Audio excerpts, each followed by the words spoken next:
እንደው በስደት የቤተ ክርስቲያናችንን መከራ የሀገራችን መከራ እንደው አስብ እባክህ ብዬ አቡነ ዘበሰማያት ደግሜ ነበር። ምንም ኃጢአተኛ በሆን የአቡነ ዘበሰማያት አንካሳ የለውምና ሰው ክፋቱን ሃይማኖት ያለብሳታል ይላል ኢትዮጵያውያን ሊቃውንት።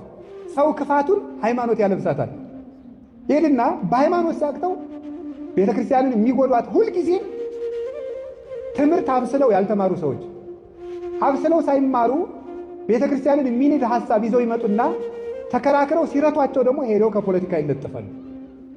ሄደው እውነተኛ አባቶችን መንግስትን ተሳድበዋል ብለው ደግሞ ይካሰሳሉ። አሁን ይሄ ዘመን ምን እያደረገን እንደሆነ ታውቃላችሁ? እንዳናስብ እያደረገን። በቃ እንዳናስብ ነው የሚያደርገው። እኔ ገደው ይገርማል። ምክንያቱም የማናስብበት ምክንያት ደግሞ ለምንድን ነው? ቁጭ ብለን እንዳናስብ ማሰቢያችን በሙሉ ጥቅጥቅ እንዲል እየተደረገ ነው። ይሄን የፈጠረው ምንድን ነው? ዓለሙ የሚሰጠን የቤት ስራ አለ። ጦርነት አለ፣ ብጥብጥ አለ፣ ስድድብ አለ። ዓለም መቼ ይጠፋል ብላችሁ ብትጠይቁኝ ማሰቢያ ቆመለት ብዬ ነው የምናገረው። የዩቲዩብን ሳትጨርሰው የፌስቡኩ ይመጣል። የፌስቡክን ሳትጨርሰው የቲክቶክ ይመጣል። የዚያን ሳትጨርሰው የምትደውለው ስልክ አለ። ተንኮልን የሚያመነጩት ስራ ፈቶች ናቸው። ክፋትን፣ ቂምን፣ ሰው ከሰው ማጣላትን የሚያመጣው ስራ ፈቶ ቁጭ ማለት ነው። ነገረኛ የሚያደርግ ራሱ ስራ ፈት ነው። ስራ ፈትነት ነው። አንዳንድ ጊዜ እኔ ሳየው ፈረንጆቹ ተንኮል አላቸው። ያው ተንኮል የነሱ እንዲያውም ስትራቴጂክ ተንኮል ነው። በጣም ኃይለኛ ተንኮል ነው። እንደዚህ ቀለል ያለ ተንኮል አይነካካቸውም። ሀገር አቀፍ ተንኮል፣ ወንዝ ተሻጋሪ ተንኮል፣ ዓለም አህጉር አቀፍ ተንኮል ነው የሚተነኮሉ የነሱ። ውለታ ብዙ ተነግሮ አያልቅም፣ ኃጢአተኛ ነው ብለህ ሰው አትንቅም። ቀለል ያለ ተንኮል አይነካካቸውም። ሀገር አቀፍ ተንኮል፣ ወንዝ ተሻጋሪ ተንኮል፣ ዓለም አህጉር አቀፍ ተንኮል ነው የሚተነኮሉ የነሱ። ኢትዮጵያውያን ግን እንዲሁ በጥቃቅኑ ሁሉ ተንኮለኛ እንደው ባንሆን ጥሩ ነው ብዬ አስባለሁ። ማለት ወግ ሰንጣቂ ሆነናል ልላችሁ ፈልጌ ነው። ነገር ሰንጣቂና ያንዱ ስራ ፈት ስለሆንን ይመስለኛል። አሁን በምን ነው ይሄን የማየው? አሁን ውጭ ሀገር ተወልደው ያደጉ ልጆች ኢትዮጵያውያን ውጭ ሀገር የተወለዱትን ሳያቸው ኢትዮጵያ ሲመጡ አንዳንዴ ሳያቸው በቃ የነገሯቸውን ነገር ነው ብለው ነው የሚይዙት። ወግ አይሰነጥቁም፣ አሽሙር አያውቁም። ለምንድን ነው ሲባል እኔ ሲገባኝ አሽሙር ስለሌለ ሁሉም ወደ ስራው ስለሚሮጥ፣ አሁን እኛ እኮ ስራ ስለሌለ ነው አሽሙረኛ ይሆን ነገረኛ ይሆን። ነገረኛነት የሥራ ፈትነት ውጤት ነው። የአንዳንድ ሰው በጣም ያስደንቀኛል። ቁጭ ብሎ ተንኮል የሚቀምር ሳለው ፊዚክስና ሂሳብ ይመስል ቁጭ ብሎ ወግ ተንኮል ቀምር እኔ ይደንቀኛል። እውነት የምነግራችሁ አንድ ሰው ቁጭ ብሎ ተንኮል ሲያስብ እኔ አዛኝን በጣም ነው የምደነቀው። እንዴት ሰው ቁጭ ብሎ ተንኮል ያስባል? ተንኮል ማለት ገብቷችኋል? ተንኮል ማለት ሌላ ኃጢአት አይደለም ያልኩት፣ ተንኮል ነው ያልኩት። ኃጢአትማ ሁላችን ኃጢአተኛ ነው። ተንኮል ማለት ግን ሰውን ማጥመድ፣ ነገር መሰንጠቅ፣ ነገርን ከነገር አሰናስሎ አቀናብሮ ለሰዎች ጉድጓድ መቆፈር። በእውነት ኃጢአተኛ በእግዚአብሔር ምሕረት አለው። ተንኮለኛነት ግን ከእግዚአብሔር ምሕረት ያሳጣል። እባብም ከአራዊት ሁሉ ተንኮለኛ ነበር አይደለም የሚለው ኦሪት ዘፍጥረት ስታነቡ፣ እባብ ከአራዊት ሁሉ ተንኮለኛ ነበር። ተንኮለኛነት ማለት ሰውን አሳስቶ ገደል መክተት። እንዲሳሳት ጉድጓድ ትቆፍራለህ፣ ተሳሳተ ብለህ ጉድጓድ ውስጥ ትከተዋለህ፣ ራስህ አሳስተህ ራስህ ትስቅበታለህ። ይሄ ተንኮለኛነት ነው። ጥሩ አይምሮ ግን ቁጭ ስንል ምን ማለት ነው ያለብን? ሐሳብ ማዋጣት። እስኪ ሐሳብ እናዋጣ ብለን እኔም አንድ ሐሳብ አንተም አንድ ሐሳብ እስኪ ይሄን ነገር እንወያይበት ብሎ ይውላችሁ ቤተ ክርስቲያንንም ሀገራችንንም ያቆዩት ሐሳብ ያላቸው ሰዎች ነው። ጥሩ ሐሳብ የሚያስቡ ዘመንን ተሻግረው የሚያስቡ ሰዎች ናቸው። ማሰብ ትልቅ ነገር ነው። አሁን ይሄ ዘመን ምን እያደረገን እንደሆነ ታውቃላችሁ? እንዳናስብ እያደረገን። በቃ እንዳናስብ ነው የሚያደርገው። እኔ ገደው ይገርማል። ምክንያቱም የማናስብበት ምክንያት ደግሞ ለምንድን ነው? ቁጭ ብለን እንዳናስብ ማሰቢያችን በሙሉ ጥቅጥቅ እንዲል እየተደረገ ነው። ይሄን የፈጠረው ምንድን ነው? ዓለሙ የሚሰጠን የቤት ስራ አለ። ጦርነት አለ፣ ብጥብጥ አለ፣ ስድድብ አለ። አሁንማ ድሮ ሰውና ሰው እቤት ቁጭ ብሎ ይበሻሸቅ ነበር። አሁን በሚዲያ መበሻሸቅ ተጀምሯል አይደለም? የአደባባይ ብሽሽቅ ተጀምሯል ማለት ነው። አሁን ያለ በሰው ጉዳይ ቁጭ ብሎ እንደው ኧረ በስመ አብ ከራስ ቤት በድን እያለ ሰው ልቅሶ ለምን ትሄዳለህ አለ ሊቆ። ቁጭ ብሎ እነገሌ እና ትዳራቸው እንዴት ሆነ? እንደዚህ ነው እንደዚህ ነው፣ የለም እንደዚህ ነው ውይይት። አይገርማችሁም? ቁጭ ብሎ ቁጭ ብለህ የሰውን ህይወት እንጀራ አድርገህ ንፍሮ አድርገህ ትቀቅለዋለህ፣ ቆሎ አድርገህ ታበስለዋለህ፣ እንጀራ አድርገህ ትጋግረዋለህ። በቃ አይጣል አይደረስም። ይሄ የሥራ ፈትነት ውጤት ነው። እንደዛ አይደረግም። ሰውን ጉዳይ አድርጎ የሰውን ህይወት እያነሱ እንጀራ ማብሰል ተገቢ አይደለም። ከዛሳ በስልኮቻችን ላይ የተጫኑት መተግበሪያዎች እንዳናስብ የሚያደርጉ ናቸው። የዩቲዩብን ሳትጨርሰው የፌስቡኩ ይመጣልሃል። የፌስቡክን ሳትጨርሰው የቲክቶክ ይመጣል። የዚያን ሳትጨርሰው የምትደውለው ስልክ አለ። በቃ ንቅንቅ የማያደርግ መስኮት የሌለው ቤት ነው የሚያደርገው ጭንቅላታችንን ጠቅጠቅ ብለን እንዳንንቀሳቀስ። ደግሞ 24 ሰዓት ይሰራል ሁሉ ነገር። ዓለም መቼ ይጠፋል ብላችሁ ብትጠይቁኝ ማሰቢያ ቆመለት ብዬ ነው የምናገረው። በዚህ ዓለም ላይ ትውልድን የሚያሽመደምዱ 3 ነገሮች አሉ ማለት ነው። አንደኛው የሹመት ፍላጎት፣ ሁለተኛው የምቾት ፍላጎት፣ ሶስተኛው የሥጋ ፍላጎት ናቸው። እነዚህን ዞር ብሎ ሳያቸው ከእውነት ጋር የቆመ ግን ለዘላለም ያሸንፋል። እውነት ተባባሪ አትፈልግም። ለእውነት ሰራዊት የላትም። እውነት ቦታ አትመርጥም። እውነት ቀን አትመርጥም፣ ጊዜም የላትም። በጊዜ አትገደብም። እውነት በልብ ከተማ የምትኖር ናት። እውነትን ጭብጫቧ አይሾማትም፣ ጭብጫቧ አያወርዳትም። እውነት በአይምሮ ከተማ ነግሳ ትኖራለች። የእውነት መንበሯ ንጹሕ ልብ ነው። ስለዚህ እውነት ለዘላለም ታሸንፋለች። እውነት ብቻዋን ቆማ ከዓለም በላይ ትከበራለች። ለምንድን ነው እንደዚህ ያልኩት ብትሉ 2-3 ነገሮችን ልነግራችሁ ፈልጌ ነው። ስለ እውነት በትንቢተ ዳንኤል ምዕራፍ 13 የምናገኘው አንድ ታሪክ አለ። እሱን ነግራችኋለሁ። እውነት ብቻዋን ታሸንፋለች። ብቻዋን። ሶስና የምትባል ሴት ታውቃላችሁ። ታሪኩን በደንብ በፍጥነት ለመናገር ልሞክር። እንደ ስብከት አድርጌ አልተርከውም፣ ቶሎ ለመጨረስ ነው የምሞክረው። ሶስና እጅግ የተከበረች ባለትዳር ናት። ይህች ሰው እግዚአብሔርን የምትፈራ ሰው ናት። ከዕለታት በአንድ ቀን በአጸድ ውስጥ ገብታ ስትታጠብ 2 ለገዛ ፍላጎታቸው የሚፈልጓት የአይሁድ መምህራን በቀትር ሰዓት ሂደው ፈቃዳችንን ፈጽሚልን፣ የማትፈጽሚልን ከሆነ በዝሙት አገኘናት፣ ከባሏ ላይ ስታመነዝር አገኘናት ብለን ለእስራኤል እንከስሻለን። እኛ ደግሞ በሕዝቡ ያለንን ተቀባይነት ታውቂያለሽ። እንደዚያ ከሆነ ሕዝቡ በድንጋይ ወግሮ አንቺን መግደሉ ነው አለ። እንግዲህ በእግዚአብሔር እጅ ከሚፈረድብኝ እናንተ የፈለጋችሁትን ብታደርጉብኝ ይሻለኛል፣ እኔ ፈቃዳችሁን አልፈጽምም ማለት። ተሰሚነታቸውን ተጠቅመው እነዚህ 2 የአይሁድ መምህራን ይህችን ሴት ከባሏ በላይ ስታመነዝር በቀትር ሰዓት አገኘናት ብለው ተነገሩ። በአጠቃላይ አእላፈ እስራኤል ተሰብስበው በድንጋይ ትወገር ትወገር ትወገር ትወገር። ለምን? ማስረጃ ያቀረቡት በጣም የማይጠረጠሩ ሰዎች ስለሆኑ ማለት ነው። ትወገር ተባለ። እንግዲህ የአንድ ሀገር ሕዝብ አሁን ለምሳሌ የአዲስ አበባ ሕዝብ በሙሉ ትወገር ቢላት እንዲህ ምን ይመስላችሁ? እድናለሁ ብላችሁ ታስባላችሁ? ቢያንስ እንደው 3-4 ሰው እንኳን ለሽምግልና ቢተርፍ ጥሩ ነው። ሀገር በሙሉ ይወገር ቢላችሁ እድናለሁ ትላላችሁ? እውነት ብቻዋን ትቆማለች። ከዛ ምን አደረገ?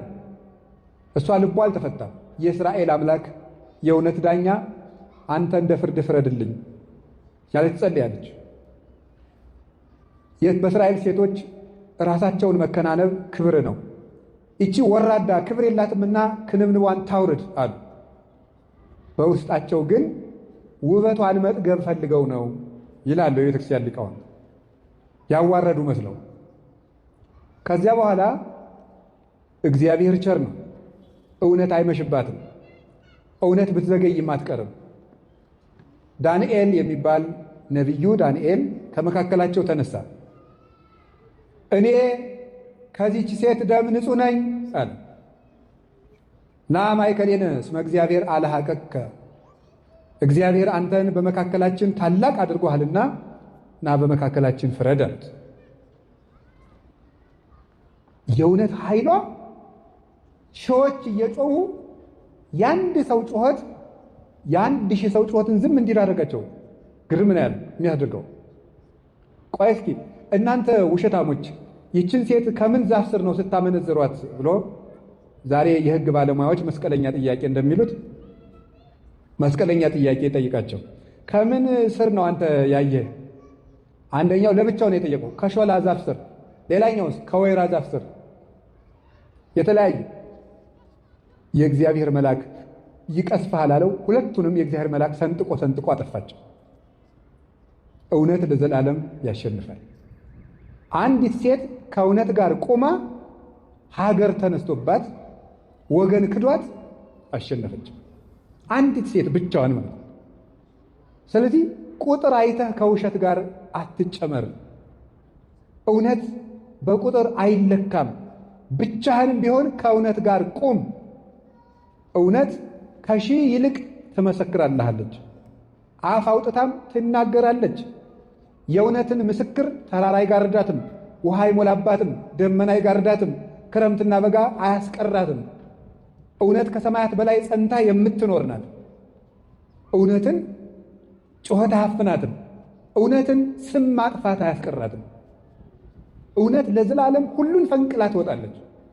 በተራራ ላይ የተሰራች ከተማ ልትሰወር ማለት እንዳይቻላት ጌታችን በወንጌሉ እንዳስተማረን በእውነት ላይ የቆመ ሰው ጉድጓድ ውስጥ ቆፍረው ቢቀብሩት እንኳን ይወጣል። እውነት ለዘላለም ያሸንፋል። እውነት ይህንን ርዕስ የመረጥኩበት የራሴ ለዕለቱ የመረጥኩበት የራሴ ምክንያት አለ። እውነት አሸናፊነቱን የሚገልጽበት ቀን ነው ዛሬ። አሁን ያለንበት ቀን የግንቦት ሥላሴ ይሄንን የሚያስረዳ ነው። ለምንድን ነው ስትሉኝ፣ ዛሬ ቅዱስ አትናቴዎስ ሐዋርያዊ ዕረፍቱ ነው። ቅዱስ አትናቴዎስ ሐዋርያዊ በ325 ዓመተ ምህረት የመጀመሪያውን የቤተ ክርስቲያን ዓለም አቀፍ ጉባኤ የጸሎት ሃይማኖት አንቀጽ ያረቀቀ ለ47 ዓመት በፓትርያርክነት ተቀምጦ ለግማሽ ክፍለ ዘመን ያህል የቤተ ክርስቲያንን አደራ የተሸከመ የእውነት ምሰሶ ነበረ ቅዱስ አትናቴዎስ። እሱ ብቻውን ነበር የሚሮጠው፣ ብቻውን። ይገርማቸዋል እኮ ቅዱስ አትናቴዎስ የተጠራው ከዓለማዊ ቤተሰብ ነው። ክርስቲያን ካልሆኑ ቤተሰቦች ቤተሰቦቹ ክርስቲያን አይደሉም። የክርስቲያን ልጆች እርስ በርሳቸው ሲጨዋወቱ አንዱ ጳጳስ አንዱ ምዕመን እየሆኑ ይጫወታሉ። ያንን ሲጫወቱ እሱም ከጨዋታቸው አስገቡኝ አላቸው። አንተ የክርስቲያን ልጅ አይደለም፣ እኛው የክርስቲያን ሕፃናት ናቸው፣ የክርስቲያን ልጅ ነን። እንዴት አንተ ከኛ ጋር ጨዋታ ትጫወታለህ? ይሉታል። በቃ እንደናንተ ክርስቲያን ሆናለሁ፣ ከጨዋታቸው አስገቡኝ አላቸው። የሕፃናት ጨዋታ ነው። ሲጫወቱ ሕፃናቱ አትናቴዎስን አጥምቀን ክርስቲያን አደረግነው እያሉ አንዱ ሜሮን ሲቀባው፣ አንዱ አጠመቅኩ ሲለው የጨዋታ ነው ሁሉም ነገር። እንደዚያ ሲሉ በዘመኑ የነበረው የእስክንድርያ ሊቀ ጳጳስ እለእስክንድሮስ ደረሰ። ቆሞ ተመለከታቸው። አባታችን እነዚህን ሕፃናት ምን ቁም ነገር አገኝባቸዋለሁ ብለህ ነው የምትሰማቸው? አሉት። እግዚአብሔር በዚህ ሕፃን ላይ ያሳደረው መንፈስ ቅዱስ አታውቁም። ከኔ ቀጥሎ ፓትርያርክነት የሚሾም ይህ ነው ብሎ ትንቢት ተናግሮ ይዞት ሄደ።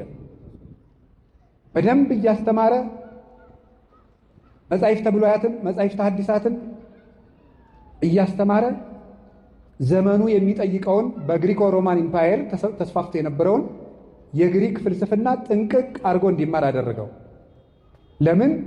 እነ አርዮስ የግሪክን ፍልስፍና እየተጠቀሙ በተለይ የአርስቶትልን ፍልስፍና እየተጠቀሙ የክርስቶስን የባህሪ አምላክነት ይክዱ ስለነበረ እሾህን በሾህ እንዲያወጡት ፍልስፍና ተማርኩ ያለን ሰው በፍልስፍናው መንገድ ለመርታት ፍልስፍናን ጥንቅቅ አድርጎ ተምሮ የዘመኑን የግሪክ ቋንቋ የቴዎሎጂ ተርምስ የሚባሉትን መሰረታዊ ቋንቋዎች አውቆ በንጽህና በቅድስና ተሸልሞ በእስክንድሮስ ቤት አደገ።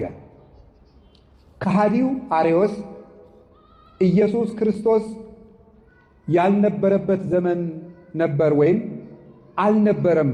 አልቦ አመ ይሃሎ፣ እሱ አልነበረም። ኢየሱስ ክርስቶስ የእግዚአብሔር የመጀመሪያው ፍጡር ነው። ኢየሱስ ክርስቶስ ከአብ ጋር አንድ ባህሪ አይደለም።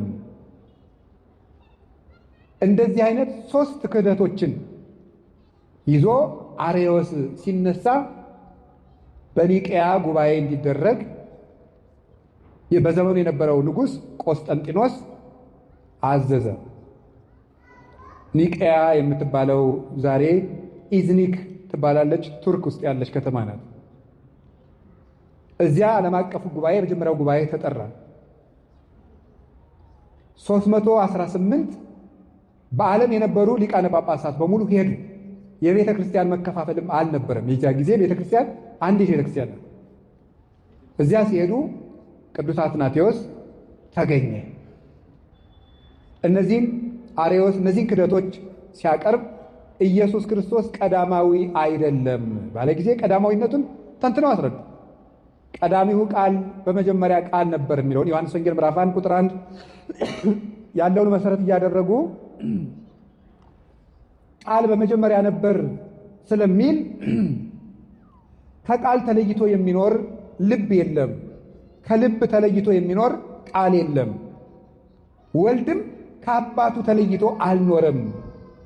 ወልድ የአብ ቃል ነው። ልብ ያለ ቃል እንደማይኖር አብም ያለ ቃል አልኖረም። ስለዚህ ወልድ በአብ ልብነት የነበረ ቀዳማዊ ቃል ነው አሉ።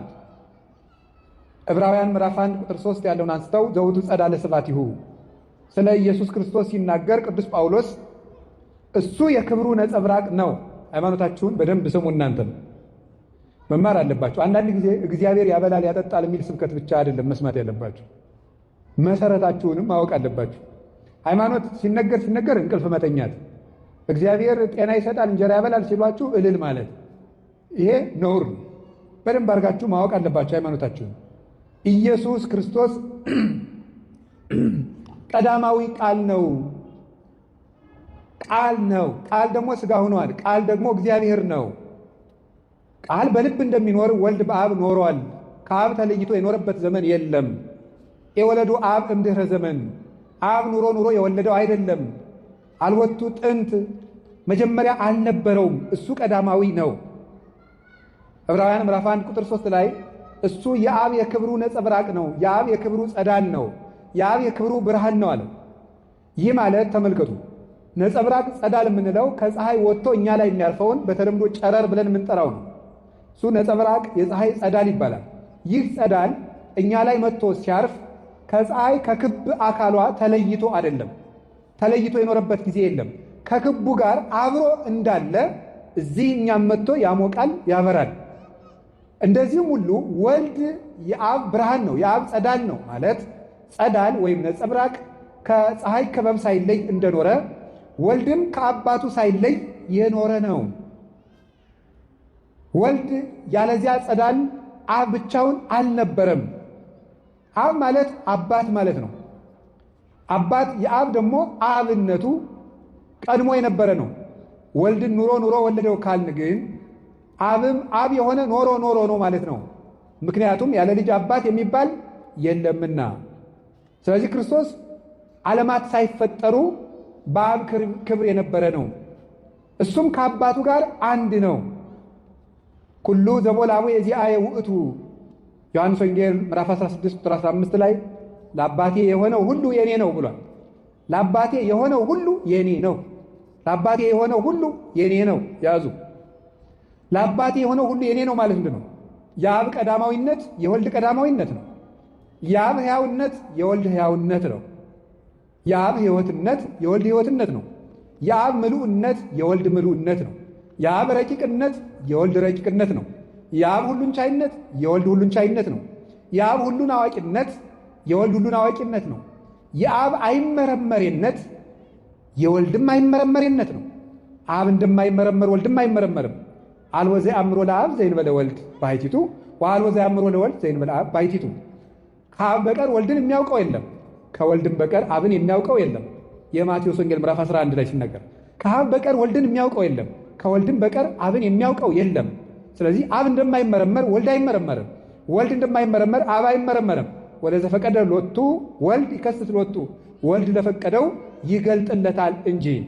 አንደኛ ቆሮንቶስ ምዕራፍ 2 ላይ ቅዱስ ጳውሎስ ደግሞ ሲናገር መኑ ያምር ህሊናሁ ለእግዚአብሔር ዘእንበለ መንፈሱ ቅዱስ፣ የእግዚአብሔርን ህሊናውን ማን መርምሮ ያውቃል የባህሪ ሕይወቱ ከሚሆን ከመንፈስ ቅዱስ በቀር ብሎ እንደተናገረ መንፈስ ቅዱስ የመንፈስ ቅዱስ ረቂቅነት የአብ የወልድ ነው። የወልድ ረቂቅነት የአብ የመንፈስ ቅዱስ ነው። የአብ ረቂቅነት የወልድና የመንፈስ ቅዱስ ነው። በዚህ ርቀት የኖረ ነው። ወልድ ቀዳማዊ ነው። ከአባቱ ጋር አንድ ነው። በከመ ይሁቦሙ አብ ሕይወተ ለፍቁራኒሁ ከማሁ ወልድኒ ይሁቦሙ ሕይወተ ለፍቁራኒሁ። አብ ለወደዳቸው ሕይወትን እንደሚሰጥ ወልድም እንዲሁ ለወደዳቸው ሕይወትን ይሰጣል። ከመ ያክብርዎ ሰብእ ለወልድ ዘከመ ያከብርዎ ለአብ። ሰዎች ሁሉ አብን ባከበሩበት ክብር ወልድን ያከብሩት ዘንድ አብ ሕይወትን እንደሚሰጥ ወልድም ሕይወትን ይሰጣል። የዮሐንስ ወንጌል ምዕራፍ 5 ላይ ስታነቡት እንዲህ ይላል፣ ሕይወት እግዚአብሔር ነው። በኦሪት ዘዳግም እንደተናገረ አነ እቀትል ወሐዩ ቀስፍ ወሳል አልቦ ዘያመስጥ እምኔ፣ እኔ ገርፋለሁ፣ እኔ አቆስላለሁ፣ እኔ ፈውሳለሁ፣ እኔ ገላለሁ፣ እኔ አድናለሁ፣ ከእጄ የሚያመልጥ የለም፣ ማዳንና መግደል የእኔ ስልጣን ነው ይላል የሰራዊት ጌታ እግዚአብሔር። እንዲህ ነው የሚለው። እግዚአብሔር ሕይወት ነው። እግዚአብሔር ሕይወት ነው። ክርስቶስ ደግሞ የዮሐንስ ወንጌል ምዕራፍ 11 ቁጥር 5 ላይ ምን አለ? አነ ውእቱ ትንሣኤ ወሕይወት፣ እኔ ትንሣኤና ሕይወት ነኝ። እግዚአብሔር ቅዱስ ዳዊት እግዚአብሔር ብርሃኔና መድኃኒቴ ነው አለ። እግዚአብሔር ያበርህልኝ ወያድኅነኒ እምንትኑ ያፈራህኒ አለ።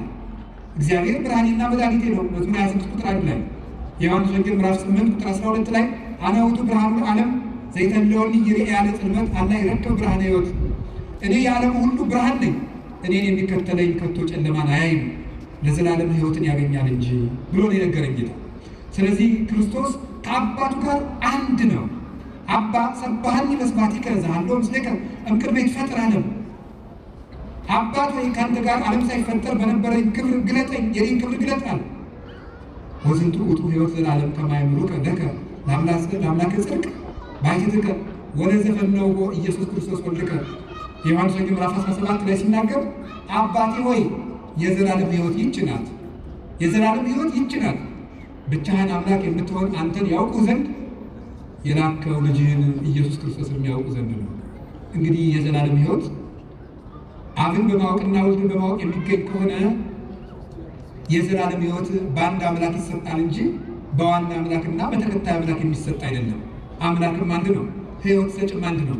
እንደዚያ ከሆነ አብን ማወቅ ሕይወት ከሆነ ወልድንም ማወቅ ሕይወት ከሆነ ሕይወት ደግሞ ለዓለም ያለው አንድ ነውና አንድ ሕይወት አለውና ለዓለም ያ አንድ ሕይወት እሱ ከአባቱ ከመንፈስ ቅዱስ ጋር ሩይ በመለኮት የሚሆን አንድ የባሕሪ ጌታ ኢየሱስ ክርስቶስ ነው። አንደኛ ዮሐንስ ምዕራፍ 5 ቁጥር 20 ላይ እንዲህ ይላል ቅዱስ ዮሐንስ በመልእክቱ ሲናገር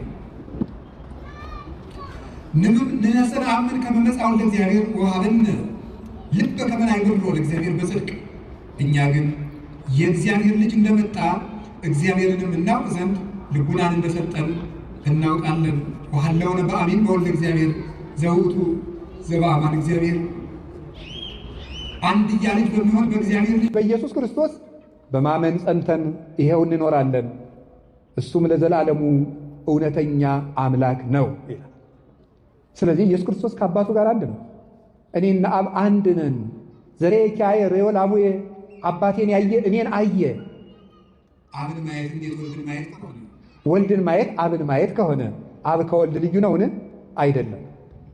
አብ ከወልድ አንድ ነው፣ ከመንፈስ ቅዱስም አንድ ነው። በስላሴያቸው ነነሳ ኢንበው ውስተ ከፊለ መንግስት፣ እኛ የስላሴን መንግስት ወደ መክፈል አንገባም፣ ስላሴን በአንዲት መንግስት እናውቃቸዋለን። በትንቢተ ኢሳይያስ ምዕራፍ 6 ቁጥር 3 ላይ እንደተነገረ ቅዱስ ቅዱስ ቅዱስ እግዚአብሔር ጸባዖት ፍጹም ሙሉ ሰማያት ወምድረ ቅዱሳት ስብሐቲከ ተብሎ እንደተጻፈው ቅዱስ ስለ አብ፣ ቅዱስ ስለ ወልድ፣ ቅዱስ ስለ መንፈስ ቅዱስ እግዚአብሔር ጸባዖት ስለ አንድ ጌትነታቸው ተብሎ የተነገረ ነው። እንዲህ አድርገው አርዮስን ተከራክረው ረድተዋል። ወልድ ቀዳማዊ ነው። ወልድ ከአባቱ ጋር አንድ ነው። ወልድ ፍጡር አይደለም፣ ዓለማትን የፈጠረ ነው። ወቦቱ ኩሉ ኮነ ወዘእንበሌሁ አልቦ ዘኮነ ወይምንትኒም ዘኮነ ወዘሂ ኮነ በእንቲአሁ ቦቱ ሕይወት ውእቱ። በእርሱ ሁሉ ሆነ፣ ያለ እርሱ ምንም የሆነ የለም። የተፈጠረው ሁሉ በእሱ ፈቃድ የተፈጠረ ነው። በእሱ የተፈጠረው ፍጥረት ሁሉ ሕይወት ነው። እሱ እውነተኛ ብርሃን ነው ተብሎ ዮሐንስ እንደነገረን። ስለዚህ የፍጥረታት ሕይወት ነው ክርስቶስ።